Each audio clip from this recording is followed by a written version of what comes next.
Did you know over 70 million Americans living with some kind of disability?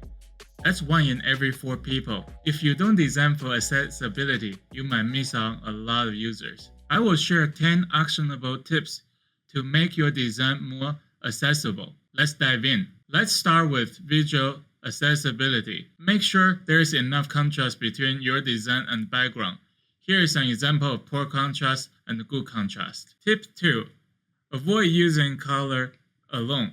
Here's what I mean. Don't use the color as the only way to convey information. Add icon or label to reinforce error messages. Why do we need to do this? Here is how different type of blind people see the same image. Some people simply cannot tell between green and red. How did these people drive if they cannot see the traffic light? In fact, only rely on colors. Many of these people will be very dangerous to drive. Many people with colorblind will rely on the position of red light, yellow light, and green light instead of the colors.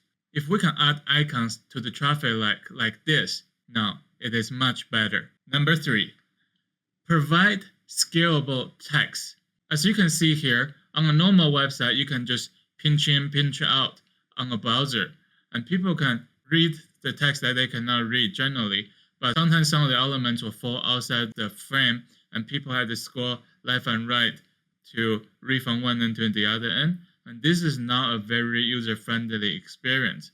And some app, you simply cannot even pinch in and out. To design for users that might not be able to read, you might want to build in a way for people to change the size of the font. Make sure people can navigate your entire website using just the keyboard. There will be people that have some motor skill challenges. It is harder for these people to control the computer with a mouse. To make sure all your interaction is usable for the keyboard, you want to tap on the top key on your keyboard to make sure it highlights different buttons, links, and forms. Tip number 5, make an obvious focus state. You want to make sure elements like buttons and links have visible focus indicator so users know where they are. Number 6, for forms, ensure every input has a clear label. Many times when I am filling up a long form, I might type in something, and then the label is in the field itself, and after I type it, I no longer see the label.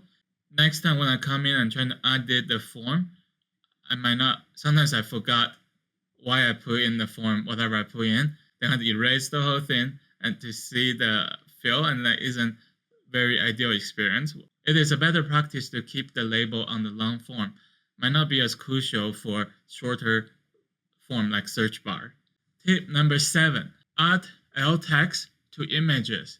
Alt text describe the purpose of an image. If they cannot see the image, it will be helpful that they can hear the alt text. It's also helpful to add caption to images to help user to get an idea what's going on in the images. It's also good to add caption to the image to help user to align with the message you want to share with them. So they're not guessing what you are saying here. You tell them what you are trying to tell them. Next, similar to adding captions or alt text to your images, you want to add caption in your videos. Again, this is for the people that cannot hear, or people maybe at work.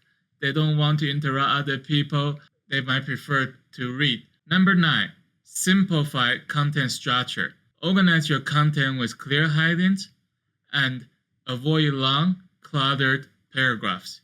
More and more people don't have the patience to read long content. It will be nice to keep the content short and visually engaging. As I say in the last video, typography is really important.